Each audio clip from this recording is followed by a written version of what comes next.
If you step on a rusty nail, you should have had a tetanus shot, right?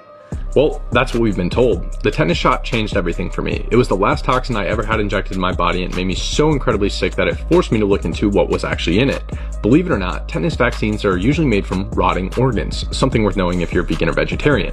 They use cow heart and boil it in water to create an environment for Clostridium tetani, the bacteria that produces the tetanus toxin, to grow. They then neutralize the toxin with formaldehyde and mix it with aluminum adjuvants. No wonder it made me feel like death. Another thing that people should know is that tetanus doesn't even come from rust at all. It actually comes from a bacteria that lives in horse or cow manure and sometimes soil or dust. So unless you're working on a farm or walking barefoot through manure, your risk of tetanus is extremely low. And if you have a milk allergy, the tetanus vaccine contains casein and can cause fatal anaphylaxis, yet most people are never warned about this. Getting the booster every 10 years is also another vaccine schedule joke, as studies have shown that there's no difference in protection between people who get the booster every 10 years versus those who receive it every 30. But here's the wildest part. Even if you're one of the less than 30 cases in the US each year and you actually get exposed through a deep oxygen deprived wound, an additional shot, which is the protocol, wouldn't even help you because it takes 2 to 7 weeks to build antibodies after the shot.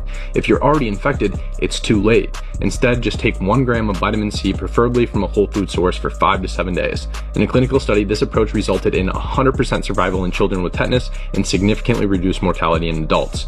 We don't need more vaccines. We need more truth and a little more vitamin C.